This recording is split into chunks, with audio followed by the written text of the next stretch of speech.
이강인이 유럽리그 랭킹 1위 잉글랜드 무대의 톱클래스 강팀 핵심 선수와 견줄만 하다는 분석이 나오며 화제입니다. 프랑스 리그앙 파리 생제르맹은 2023년 8월 마요르카에 2,200만 유로 약 328억 원을 주고 이강인을 데려와 2027년도 시즌까지 연봉 727만 유로 약 108억 원 및 5년 총액 3,635만 유로 541억 원 계약을 맺었습니다. 2,200만 유로는 마요르카 구단 역대 2위 및 한국인 역사상 세 번째로 많은 이적료입니다. 이강인은 PSG 소속으로 2023년도 시즌 리그앙 23경기 3득점 4도움, 출전 평균 64분을 뛰면서 90분당 공격 포인트 0.43으로 활약했습니다. PSG는 유럽클럽 전체 랭킹 6위, 프랑스는 유럽리그 랭킹 5위인데요. 저명한 축구 통계 매체 옵타 스포츠에 따르면 미드필더로서 이강인과 가장 비슷한 선수는 프리미어리그 준우승팀 아스널의 주장 마르틴 웨데고르입니다.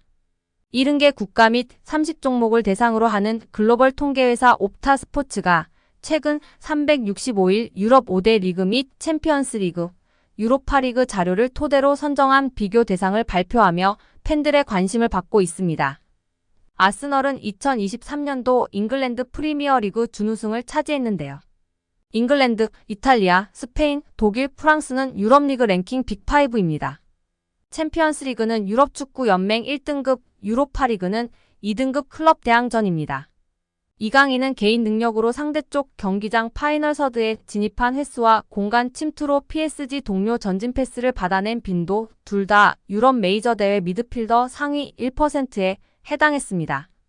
혼자서 위협적인 공격을 펼칠 수 있는 데다가 수비가 헐거운 지점에 대한 공간 지각과 상황 인식, 언제 파고 들어가는 것이 가장 효과적인지에 대한 타이밍 판단, 옆이나 뒤로 향하는 전개보다 리시브가 까다로운 전방으로 나가는 패스를 상대 저지를 뿌리치고 내 볼로 만드는 기술이 월드 클래스라는 얘기입니다.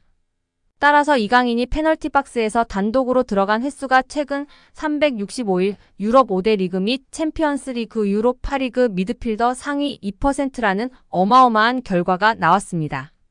파이널 서드 태클 합계 또한 상위 2% 안에 든다는 데이터는 상대 진영부터 적극적으로 수비하려는 마음가짐 부족이 이강인 단점이라는 지적은 이제 현실과 맞지 않다는 것을 알게 해줍니다.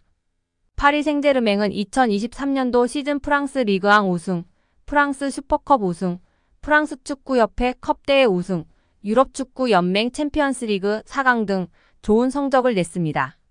이강인은 라이트 윙, 레프트 윙, 레프트 윙백, 중앙 미드필더, 폴스9 등 서로 다른 5개 포지션에서 공격 포인트로 골에 관여한 것이 인상적입니다. 공격형 미드필더까지 전술적인 요구나 선수단 상황에 따라 5가지 역할을 소화하며 파리 생제르맹에 헌신했다는 평가입니다. 리그앙 포지션별 출전 비율을 보면 모든 부문이 8% 이상입니다. 급하게 잠깐 맡은 정도가 아니라 감독 이하 코치진이 진지하게 다양한 임무를 부여하고 실행을 요구했다고 볼 수 있습니다. 출전 및 결장 대비 90분당 득실차 6위 역시 주목할 가치가 충분한 기록인데요. 이강인이 뛸 때의 긍정적인 효과 및 벤치를 지키거나 명단에서 제외될 때 부정적인 영향을 합산하면 리그앙에서 6번째로 존재감이 큰 선수였다는 얘기입니다. 여기에 국내 방송에서 히딩크 감독이 한국과 이강인, 손흥민 등을 언급하며 이야기한 사실이 화제가 되고 있습니다. 4월 17일 방송된 유퀴즈 온 더 블럭 240회에서는 거스 히딩크 전 대한민국 축구대표팀이 출연해 한국 축구의 미래를 응원했습니다. 또 히딩크와 친분이 있는 야판츠베 된 서울시향 음악감독도 출연해 히딩크와 티키타카를 자랑했습니다. 히딩크와 츠베데는 각각 축구와 음악에 있어서 네덜란드가 배출한 세계적인 거장이자 누구보다 한국을 사랑하고 인연이 깊은 네덜란드인이라는 공통점이 있었습니다. 히딩크 감독은 네덜란드와 대한민국, 호주, 러시아 국가대표팀, 레알 마드리드와 첼시, 아인트호번 등 여러 축구 명문 클럽과 국가대표팀의 사령탑을 역임한 세계적인 명장입니다. 츠베덴 감독은 줄리어드 음대를 졸업하고 세계 3대 피라모니로 꼽히는 뉴욕 피라모니 등 다수의 음악 예술 감독을 역임할 만큼 현존하는 최고의 마에스트로로 통합니다. 두 거장은 각기 다른 분야와 14살의 나이 차이에도 불구하고 사적으로 절친한 관계로 유명합니다. 전 대표팀 감독으로서 히딩크가 바라보는 현재 한국 축구의 상황은 어떨까? 히딩크는 한국 축구가 차기 대표팀 감독을 결정해야 하는 중요한 시기에 있다고 분석했습니다. 그러면서도 히딩크는 한국 축구는 제가 처음 왔을 때와 비교하면 정말 많이 달라졌다. 2002년에는 안정환을 제외하면 외국에서 활동하는 선수가 거의 없었다.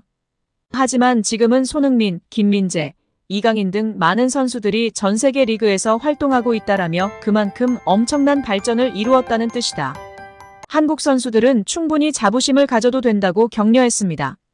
마지막으로 히딩크는 위기라는 단어를 너무 남발하지 말라고 당부하면서 미래에 뭘 할 수 있을지를 생각하라, 무엇을 발전시킬지를 고민하는 것이 한국에게는 중요하다고 발상의 전환을 간조했습니다. 한국 선수들 특유의 강인한 정신력을 높이 평가한 히딩크는 앞으로도 한국 축구만의 강인한 정신을 유지한다면 더 멋진 미래가 열릴 것이라는 따뜻한 덕담을 전하며 이야기를 마무리했습니다. 여기에 대한축구협회 노동조합운영위원회가 정몽규 회장 사선 불출마 선언과 김정배 부회장 사퇴를 강력히 요구하며 화제입니다.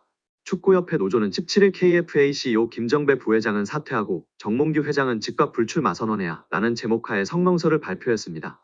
성명서에 따르면 축구협회는 지난해 3월 승부조작 비리 추구인 사면 파동 이후 위기 수습체계 하나로 문화체육관광부 차관 출신 김정배 부회장을 대한축구협회 실무 총책임자로 앉혔습니다.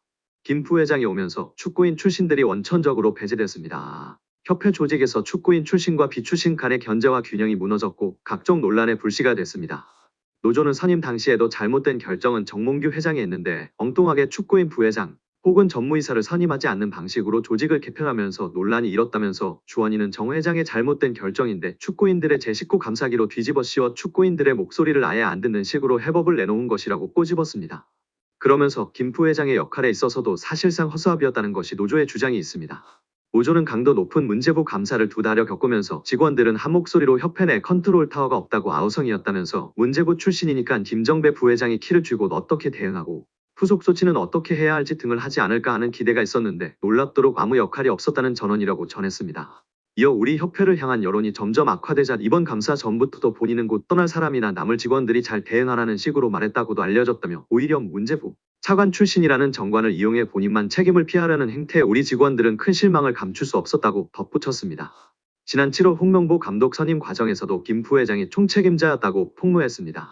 노조는 이임생 총괄이사가 기술적으로야 주도했지만 세부 계약 조건 등은 김정배 부회장이 총책임자였는데 그 어느 보도에도 그의 이름 3글자는 찾아볼 수가 없었다며 이임생 기술이사가 협상 권한이 있다고 그의 등을 떠민 것도 바로 김정배 부회장으로 알려졌고 정 회장이 전력강화위원회를 다시 구성하자고 한 지시를 무시하고 문제없다고 밀어붙인 이도 그로 알려졌다고 알렸습니다.